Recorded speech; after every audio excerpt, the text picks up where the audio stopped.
بسم اللہ الرحمن الرحیم. السلام علیکم ورحمۃ اللہ وبرکاتہ. ناظرین، آج ہمارے لیے بڑی خوشی اور مسرت کا موقع ہے کہ فضیلت الشیخ مقبول احمد سلفی حفظہ اللہ جو جدہ دعویٰ سینٹر میں اپنی خدمات انجام دے رہے ہیں، انڈیا سے سعودی عربیہ کے سفر کے دوران کچھ وقت کے لیے ماشاءاللہ آپ حیدرآباد میں رکے، اور ہم حیدرآباد والوں کے لیے یہ بڑی اعزاز کی بات ہے کہ ماشاءاللہ آپ سے ہم کچھ دیر کے لیے علمی استفادہ اٹھانے کے لیے، حاصل کرنے کے لیے اور آپ کی نصیحتیں حاصل کرنے کے لیے آج کا یہ پوڈ کاسٹ ہے. شیخ، آج کے اس پوڈ کاسٹ میں آپ کا بہت بہت استقبال ہے. دل کی گہرائیوں سے ہم آپ کا استقبال کرتے ہیں. جزاکم اللہ خیر. اللہ تعالیٰ اس محبت کا بہترین بدلہ عطا فرمائے. آمین آمین. جزاک اللہ خیر. بارک اللہ فیکم. ماشاءاللہ. ویسے تو آپ کی تقریریں، آپ کی تحریریں بہت فائدہ اٹھائے ہیں ماشاءاللہ، اور اللہ تعالیٰ آپ کو جزائے خیر دے. ایسے ہی تاحیات آپ سے دین کی خدمت لے. آمین. اللہم آمین. اللہ آمین. تعالیٰ قبول فرمائے. آمین. حقیقت یہ ہے کہ چھوٹی سی کاوش ہے، جی سر. اہل حدیث کو 24 گھنٹہ متحرک رہنا ہے، اللہ اکبر. کیونکہ دعوت اس کے پاس ہے، حق جی اس کے پاس جی ہے. جی. اگر وہ خاموش ہو جائیں گے تو پھر حق لوگوں تک کیسے پہنچے گا؟ اللہ اکبر. جس کے پاس حق نہیں ہے وہ ہم سے زیادہ بیدار ہیں، ہم جی سے جی زیادہ جی جی کوشش جی. کر رہے ہیں، ہم سے زیادہ جاگے ہوئے ہیں، جی سر. اور جی ہم سر. سوئے ہوئے ہیں. جی ہمیں سر. بیدار ہونا ہے، جی سر. اور جو فریضہ ہمارا ہے اس جی. کو کما حقہ ادا کرنے کی کوشش کرنی ہے. انشاءاللہ. اللہ تعالیٰ اس قوم کو، ہمارے نوجوان کو، ہمارے علماء کو، ہمارے اس طبقہ کو جس کے ذمہ اللہ تعالیٰ نے دین کی سربراہی اور ذمہ داری دی ہے، ان کو بیدار ہونے کی توفیق عطا فرمائے. آمین آمین. یا شیخ رب آمین. العالمین. شیخ، موقع کو غنیمت جانتے ہوئے دو تین سوالات تو اتنے ہیں، اتنی باتیں جی. آپ سے پوچھنی ہیں، اتنی باتوں پہ ڈسکس کرنا ہے، لیکن وقت بالکل کی بالکل. یہ تو گنجائش محبت نہیں آپ کی، ہے. آپ جی نے جی جی جی. ایئرپورٹ سے ریسیو کیا اور اپنے الحمدللہ در تک الحمدللہ اور اپنے آفس تک لایا. الحمدللہ الحمدللہ. یہ شیخ، آپ کی محبت ہے. ہمارے لیے اللہ یہ خوش تعالیٰ آپ کو قسمتی ہے سلامت کہ رکھے. اہل علم کے ساتھ ہم کو کچھ بات کرنے کا اور کچھ سیکھنے کا موقع مل رہا الحمدللہ ہے. اس میں کوئی شک نہیں ہے. آپ جیسے نوجوان کافی اچھا کام کر رہے ہیں، میں آپ کے کام کو سراہتا ہوں، الحمدللہ. اور دل سے دعا نکلتی ہے. اور آپ سے یہ گزارش ہے کہ آپ اس کام کو اور بھی اخلاص، للہیت کے ساتھ اور محنت مشقت کے ساتھ انجام دیتے رہیں، تاکہ سلفیت کی دعوت ان بھائیوں تک پہنچے جو سلفیت سے دور ہیں، ناشنا ہیں، ان تک پہنچے. تو الحمدللہ اچھا کام کر رہے ہیں. میری دعائیں آپ کے ساتھ ہیں. آمین آمین. جزاک اللہ شیخ. لگے ہاتھ. ہم دو تین سوالات نوجوانوں کے جی جی. متعلق آپ سے کرنا چاہتے تھے. ایک بنیادی سوال یہ ہے کہ دور حاضر میں فتنوں کا تو بھرمار ہے، چاروں طرف فتنے ہیں. یہ فتنوں کے دور میں ایک نوجوان کو ایمان کی حفاظت کا بڑا اہم مسئلہ ہے. بالکل. اکثر دیکھنے میں یہ آ رہا ہے کہ جو لوگ یورپ جا رہے ہیں پڑھنے کے لیے، جو لوگ جی جی. امریکہ جا رہے ہیں پڑھنے کے لیے، یا حیدرآباد میں بھی یا پھر انڈیا میں بھی کہیں پر بھی، جی جی. تعلیمی دور میں وہ تعلیم حاصل کرتے کرتے دین سے دور ہوتے ہوئے، اللہ سے دور ہوتے ہوئے نظر آ رہے ہیں. کیا اسباب اور اس کا کیا مختصر علاج ہو سکتا ہے؟ آج کے آپ یہ پوڈ کاسٹ میں بتائیں گے تو بڑی مہربانی ہوگی. سوال تو کافی اہم ہے، اور سوال سلگتا ہوا ہے. جی جی جی. اس کی وضاحت اگر کی جائے تو کافی وقت چاہیے، جی جی. اور وقت مختصر ہے، اور بہت مختصر میں اس کا میں جواب دینا چاہتا ہوں. یعنی کچھ الفاظ کے ذریعہ اس کو میں واضح کرنا چاہتا ہوں. آج کے جو نوجوان ہیں، دین سے دوری کے اسباب میں ایک مرکزی سبب جس کو کہہ لیں سب سے اہم اور مرکزی سبب، یعنی جہاں پر دین ہے اور جو دین کا قلعہ ہے، دین کی جگہ ہے، اور جہاں پر دین کی پرورش ہو رہی ہے، دین جہاں سے بانٹا جاتا ہے، جہاں سے لیا جاتا ہے، ان جگہوں سے اگر آپ دور ہوں گے تو دین سے دور ہوتے چلے جائیں گے. جیسے کہا جاتا، عربی کا شعر ہے، لا تسأل عن المرء وسل عن قرینہ فکل قرین بالمقارن یقتدی. کسی کے بارے میں آپ کو جاننا ہو وہ کیسا ہے تو اس آدمی سے نہیں پوچھیں، یا بلکہ اس کے دوست کے بارے میں جانیں. اس کا تعلق، اس کا اٹھنا بیٹھنا، اس کی صحبت کیسی ہے. تو ایک آدمی جیسی صحبت ہوگی ویسا ہی ماحول ہوگا. یعنی جس جگہ وہ رہتا ہے، جس کے ساتھ اٹھتا بیٹھتا ہے، جو کام کرتا ہے، اس کا عکس، اس کا پرتو اس کی زندگی میں نظر آئے گا. اور میں یہ کہنا چاہ رہا ہوں کہ جہاں دین ہے، جہاں صالحیت ہے، جہاں سے دین بٹتا ہے، جہاں سے دین کو تحفظ فراہم کیا جاتا ہے، وہاں اگر نوجوان آئیں، ان سے جڑے رہیں تو دین سے جڑے رہیں گے. جیسے مثال کے طور پہ اللہ تعالیٰ نے قرآن نازل کیا، نبی کریم صلی اللہ علیہ وسلم نے قرآن کی تشریح بیان کی. اور آپ نے کیا فرمایا؟ آپ نے فرمایا ترکت فیکم امرین لن تضلوا ما تمسکتم بہما کتاب اللہ و سنت رسولہ صلی اللہ علیہ وسلم، کہ میں تمہارے درمیان دو چیزیں چھوڑے جا رہا ہوں، جب تک ان دونوں چیزوں کو مضبوطی سے تھامے رہو گے تو تم گمراہ نہیں ہو سکتے، یعنی بے دین نہیں ہو سکتے ہو، گمراہی تمہارے اندر نہیں آ سکتی ہے۔ تو ضرورت کیا ہے؟ نوجوان ہو، کالج میں ہو، یونیورسٹی میں ہو، مدرسے میں ہو، کہیں پر بھی ہو، بازار میں ہو، دنیا کا کام کر رہا ہو، کاروبار کر رہا ہو، وہ اللہ کی کتاب قرآن کی تلاوت کرتا رہے، سمجھتا رہے، تفسیر پڑھتا رہے، حدیث پڑھتا رہے، کیونکہ قرآن کی تفسیر ہے حدیث، قرآن کی شرح ہے۔ ان دونوں سے جڑے ہوئے رہیں گے تو بے دینی نہیں آئے گی۔ اللہ کے گھر سے جڑے رہیں گے، جس جگہ رہیں نماز پڑھیں، آپ بھلے آپ ڈاکٹر بنیں، انجینئر بنیں، آپ پروفیشنل کام کریں، پروفیشنل ڈگری حاصل کریں، اس میں کوئی مذائقہ نہیں ہے۔ جو شریعت کے مخالف جو تعلیم نہیں ہے، جو کام نہیں ہے، آپ وہ سارے کام کر سکتے ہیں، لیکن اللہ کے گھر سے جڑے ہوئے رہیں۔ اللہ کا گھر چھوٹے گا، دین چھوٹ جائے گا۔ 5 وقت نماز کا پابند بننا پڑے گا، اللہ کی کتاب سے بھی جڑیں، نبی کریم صلی اللہ علیہ وسلم کے فرمان اور آپ کے فرمودات سے جڑے ہوئے رہیں، جہاں بھی رہیں تھوڑا سا وقت نکالیں، فجر کے بعد، ظہر کے بعد، عصر کے بعد، مغرب کے بعد، جو وقت آپ کے لیے مناسب ہو۔ آج ڈیجیٹل دنیا ہے، دنیا کٹورے میں سما گئی ہے، کتابیں خریدنی نہیں ہے، معمولی ایک اپلیکیشن آپ کے پاس ہو، مکتبہ شاملہ اردو ہو یا اور کوئی ایپ ہو، اس کے ذریعے آپ قرآن اور حدیث کا مطالعہ کرتے رہیں گے، آپ اللہ کی کتاب سے جڑے رہیں گے، آپ نبی کریم صلی اللہ علیہ وسلم کے فرمان سے جڑے ہوئے رہیں گے، مسجد سے جڑے ہوئے۔ جو بندہ مسجد جاتا رہے گا، 5 وقت نماز پڑھے گا، اور وہ نوجوان رہے گا تو کیا اس کو بے دین کہیں گے یا دیندار کہیں گے؟ دیندار کہیں گے۔ اللہ کے گھر میں دین ہے، اللہ کے گھر سے جو بندہ 5 وقت کے لیے جڑ جاتا ہے، دینداری آ جاتی ہے۔ اور اس کے بعد میں تیسرے نمبر پہ کہوں گا، ایک تو میں نے بتایا اللہ کی کتاب، نبی کریم صلی اللہ علیہ وسلم کی سنت، دوسرے نمبر پہ بتایا اللہ کے گھر سے آپ جڑے رہیں، یہ دینی جگہ ہے، اور سب سے جو ہے بہترین جگہ اللہ کے نبی صلی اللہ علیہ وسلم نے قرار دیا ہے، اس سے جڑے رہیں گے تو دیندار آدمی بنا رہے گا۔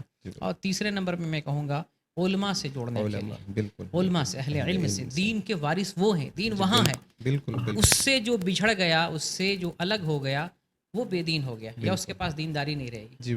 تو میں نے جو بتایا ایک شعر پڑھ کے کہ آدمی کیسا ہے اس کو نہیں دیکھیے، اس کا دوست کیسا ہے، اس کی صحبت کیسی ہے، اس کا جو ہے اٹھنا بیٹھنا کیسا، پتہ چل جائے کہ بندہ دیندار ہے یا بے دین ہے۔ اگر ایک آدمی عالم کی صحبت میں ہے، آپ اسے دیندار پائیں گے، یقیناً پائیں گے۔ اور اگر ایک آدمی علماء کی صحبت میں نہیں ہے، یا دیندار اور صالح متقی انسان کی صحبت میں نہیں ہے، تو اس کے اندر دینداری نہیں رہے گی۔ تیسرے نمبر پہ یہ کہوں گا کہ علماء سے جڑیں، کیونکہ نبی کریم صلی اللہ علیہ وسلم نے دین کا وارث بنایا ہے۔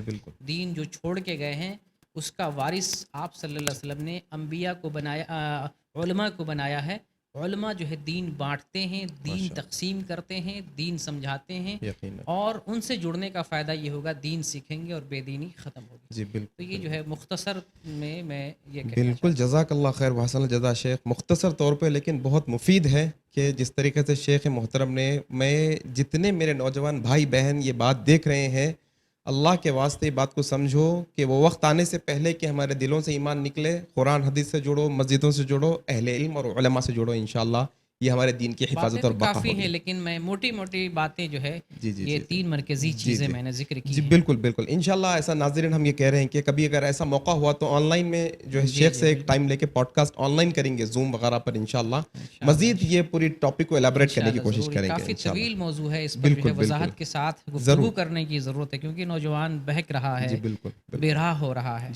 لیکن کم از کم یہ 3 چیز نوجوان اگر کر لے مختصر طور پہ، تو انشاءاللہ میں سمجھتا ہوں دھیرے دھیرے وہ دین کی طرف آتا چلا جائے گا۔ ایک اور سوال لیں گے انشاءاللہ مختصر طور پر انشاءاللہ، وہ یہ ہے کہ بے دینی اور فتنوں کے دور کے اندر بہت باتیں، بہت چیزیں فتنوں کے ذریعے ہمارے پاس داخل ہو رہی ہے، ان میں سے ایک چیز ہم نے پرسوں یہ دیکھی کہ برتھ ڈے کے نام پہ، یوم پیدائش منانے کے نام پہ، ایک بازو کنٹری کے ایک صاحب دیندار بھی ہے، مسجد کے امام بھی ہے، اچھے قاری بھی ہے، میں ان کی نشاندہی نہیں کرنا چاہ رہا ہوں، ایک عمومی بات ہے کہ ایسے بہت لوگ بھی ہوں گے اور دنیا کے اندر، تو یہ ایسے لوگوں کی زبان سے ہمیں ایک ایسا جملہ سننے کو مل رہا ہے کہ کیا برتھ ڈے کرنا بدعت ہے، کیا برتھ ڈے کرنا شرک ہے یا حرام ہے؟ کیا اس کی واضح صحیح دلیل ہے؟ کیا حرام کرنا حلال کرنا اللہ کے اختیار میں ہے؟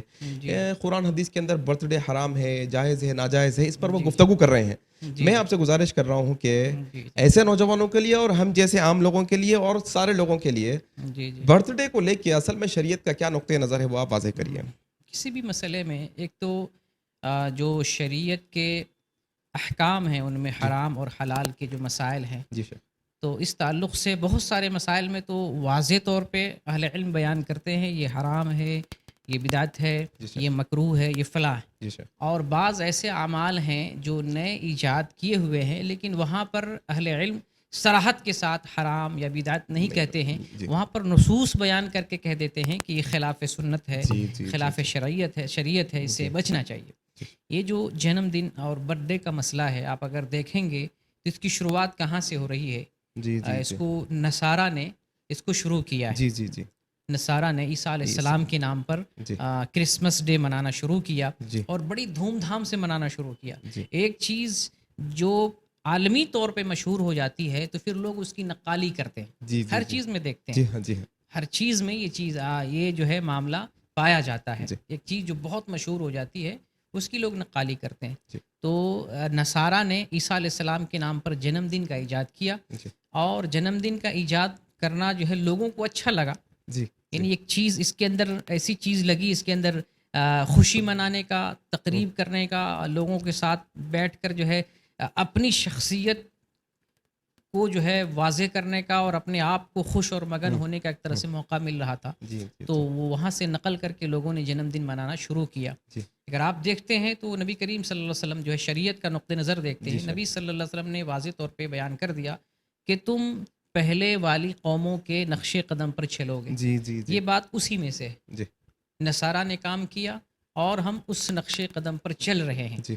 اور یہود و نصارہ کے سلسلے میں صراحت کے ساتھ محمد صلی اللہ علیہ وسلم نے کیا بیان فرمایا؟ خالف الیہود والنصارہ. یہ واضح بیان ہے، بالکل یہود اور نصارہ کی مخالفت کرو. یعنی جو دین کے معاملات ہیں، عبادت کے معاملات ہیں، ان معاملات میں یہود و نصارہ کی مخالفت کرنی ہے. ان کے اعمال سے ہمیں پرہیز کرنا ہے. تو جب برتھ ڈے منانا نصرانیوں کا عمل ہے اور پھر اس میں بہت سارے منکرات بھی ہیں، منکرات کے منکرات کو دیکھتے ہوئے بھی اس سے رکنا ہے. دوسرا یہ ہے کہ یہ غیر قوم کی مشابہت ہے اور صراحت کے ساتھ نبی صلی اللہ علیہ وسلم نے یہود اور نصارہ کی مخالفت کرنے کا حکم دیا ہے. اور ایک عمومی بات ہے، من تشبہ بقوم فہو منہم. یہ عام ہے، ہندو، سکھ، عیسائی، جین، سب کے لیے ہے کہ وہ لوگ جو مذہبی کام کر رہے ہیں ان کی طرح ہمیں نہیں کرنا ہے. اور خاص طور سے جب یہود اور نصارہ کرے تو بالکل نہیں کرنا ہے. یقیناً ہندو کرے، غیر مسلم کرے تو کرنا ہی نہیں ہے ان کی مشابہت میں. لیکن جب یہودی کرے، نصرانی کرے تو بالکل نہیں کرنا. صراحت کے ساتھ نص خالف الیہود والنصارہ. وہ باتوں میں یہ بات برقرار ہے کہ کیک کھانا کیا بری بات ہے کیا؟ ہم تو میوزک نہیں کر رہے ہیں، ہم تو ناچ رہے نہیں ہیں، ہمارے پاس شراب نہیں ہے، ایسا وہ دلیل دے رہے ہیں. دلیل دے کے بول رہے ہیں ہم صرف کیک کھا رہے ہیں، خوشی کے ساتھ کیک کھا رہے ہیں، ایسا وہ بتا رہے ہیں. تو بالکل کیک کھانا آپ کھائیے، شوق سے کھائیں. اہل علم نے کیک کھانے والے کو کبھی نہیں منع کیا. بالکل. ابھی ہم لوگ میٹھا کھائیں، خود میں کھایا ہوں، آپ نے کھایا ہے، آپ ہی نے کھلایا، ہم بھی کھائیں. ابھی کیک کھلائیں گے بیٹھے بیٹھے، اسی براڈ کاسٹ میں ہم کیک کھائیں گے، اس سے نہیں منع کریں گے. کیک کھانا کہاں منع کر رہے ہیں؟ جہاں ضرورت ہے منع کرنے کی، جہاں شریعت منع کر رہی ہے وہاں منع کرتے ہیں، ہر جگہ نہیں منع کرتے ہیں. تو سمجھنے کی بات ہے، کیک کھانا ہم وہاں منع کر رہے ہیں جہاں شریعت نے ہمیں منع کیا ہے، کیونکہ وہاں ایک نسبت آ رہی ہے یہودی نصرانیت کی نسبت آ رہی ہے. نبی صلی اللہ علیہ وسلم نے ان کی پیروی سے ہمیں منع فرمایا ہے. تو نسبت کی وجہ سے ہم منع کر رہے ہیں. اور یہ صرف یہودیوں یا نصرانیوں ہی کا معاملہ نہیں ہے. اگر دیوبندی یا بریلوی کسی میت کے نام پہ کھانا کھلائے، تیجا کھلائے، فاتحہ کر کے کھلائے، یا جو ہے 40واں کر کے کھلائے، کھانا بے شک حلال ہوگا لیکن نسبت غلط ہونے کی وجہ سے وہ کھانا ہم نہیں کھائیں گے. بالکل. تو یہ صرف جنم دن کا ہی معاملہ نہیں ہے، بلکہ مسلمان بھی اگر غلط نسبت والا کھانا ہمیں دے تو ہمیں نہیں کھانا چاہیے. وہ کہ کھانا اپنی جگہ حلال ہو، پھر بھی نسبت غلط ہونے کی وجہ سے وہ کھانا ہم نہیں کھائیں گے. بالکل بالکل نسبت کی وجہ سے نہیں کھا رہے. باقی جن صاحب کی بات آپ کر رہے ہیں تو میں تو سمجھتا ہوں ایک نامی آدمی ہے, مشہور ہیں, اور اگر کوئی مشہور آدمی غلط کام کرتا ہے تو اس پر نکیر بھی ہونی چاہیے, اسٹیج سے اس کا رد ہونا چاہیے, اور ساتھ ساتھ چونکہ جماعت اہل حدیث سے وہ تعلق رکھتے ہیں, اس سلسلے میں گزارش کروں گا کہ جس خاندان سے وہ تعلق رکھ رہے ہیں ان کے خاندان والوں کے لیے ضروری ہے, بلکہ ان کی ذمہ داری ہے کہ جس طرح انہوں نے ایک غلط چیز کی حمایت کی ہے اسی اسٹیج سے ان کی ہی زبان سے جو ہے اس کا رد ہونا چاہیے. بالکل وہ خود رد کریں, ان کے ذریعے رد کروائیں, تاکہ امت میں خاص طور سے اپنے طبقہ میں غلط چیز یا غلط فہمی نہ پیدا ہو, کیونکہ یہ بہت بڑا معاملہ ہے, چھوٹی کوئی بات نہیں ہے. جی بالکل شیخ, اس پر ایکشن لینے کی ضرورت ہے. بالکل بالکل شیخ, جزاک اللہ خیر شیخ. جیسا آپ نے بتایا کہ اس کی نسبت بہت اہم مسئلہ بتایا کہ اللہ کے نبی نے بتایا نصرانیوں کی مخالفت کرنا ہے ہم کو, لہٰذا برتھ ڈے کی نسبت اس طرف ہے. پھر من تشبہ بقوم فہو منہم ایک عام جو قاعدہ آپ نے بتایا, اس لیے ماشاءاللہ شریعت کے نصوص کے اندر ہم کو یہ معلوم ہو جاتا ہے کہ یہ بالکل ہمارے لیے جائز نہیں ہے. کسی بھی مسلمان کے لیے جائز نہیں ہے کہ وہ اپنا برتھ ڈے منائے, اپنے بچے کا برتھ ڈے منائے, کیونکہ یہ جو نسبت ہے اور جہاں سے ایجاد ہو رہی ہے وہ نصرانیت کی ایجاد ہے. دوسری بات یہ ہے کہ نصرانی لوگوں نے جو برتھ ڈے منانا شروع کیا تو عیسیٰ علیہ السلام کا برتھ ڈے منانا شروع کیا, اور عیسیٰ علیہ السلام کے بارے میں یہ عقیدہ رکھا جاتا ہے کہ عیسیٰ علیہ السلام اللہ کے بیٹے ہیں. نعوذ باللہ, یہ جھوٹی بات ہے, ٹھیک ہے, مشرکانہ عقیدہ ہے.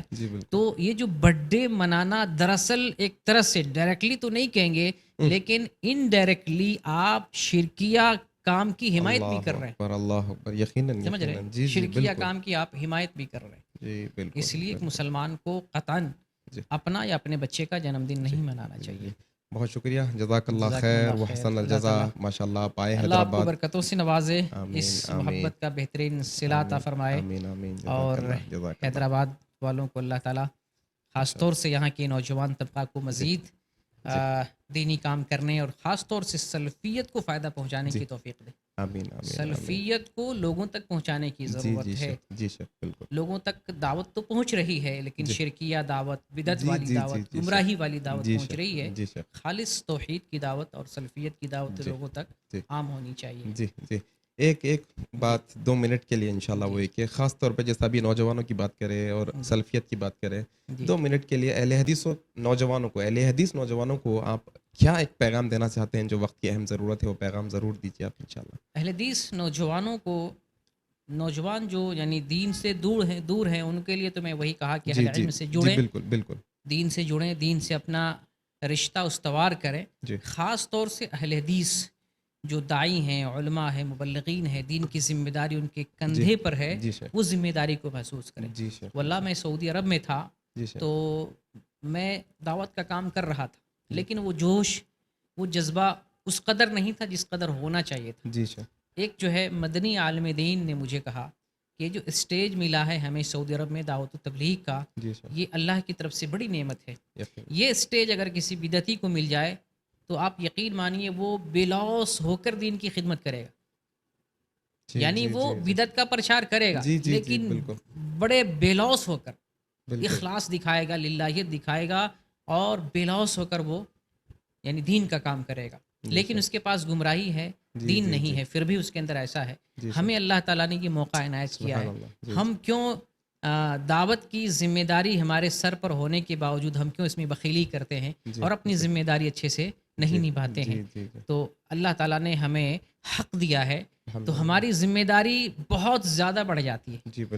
ہمیں جو ہے اس بات کی فکر ہونی چاہیے کہ اس دعوت کے لیے جتنا کچھ کر سکتے ہیں ہم اس کے لیے مر مٹ جائیں, لیکن اس کے لیے جتنا کچھ کر سکتے ہیں اس دعوت کے لیے ہم کریں. پیسے کے اعتبار سے, جسم کے اعتبار سے, مال کے اعتبار سے, وقت کے اعتبار سے, جس طرح سے ہو سکتا ہے. ایک عام آدمی کیا کر سکتا ہے, عالم کو اگر پیسہ ہے تو پیسہ دے سکتا ہے, عالم کو جو ہے جگہ دکھا سکتا ہے, عالم کا جو ہے ساتھ دے سکتا ہے.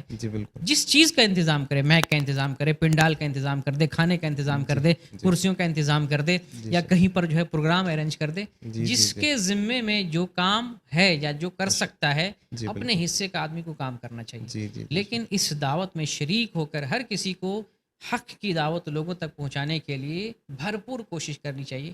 یہی میرا پیغام اور میری نصیحت ہے سب کے لیے. جی بہت شکریہ، جزاک اللہ خیر. آپ آئے، آپ سے استفادہ کرے، ہم دل کی گہرائیوں سے خوشی ہے ہمارے لیے، سعادت ہے ہمارے لیے کہ آپ یہاں پر آئے. آپ کو خوش رکھے، وقت کی کمی ہے جی پھر کبھی بات کریں گے انشاءاللہ، نیکسٹ ٹائم پھر ضرور ہم حاضر ہوں گے اور آپ کے ساتھ مل بیٹھیں گے. ضرور، جزاک اللہ خیر. السلام علیکم ورحمۃ اللہ وبرکاتہ. وعلیکم السلام ورحمۃ اللہ وبرکاتہ.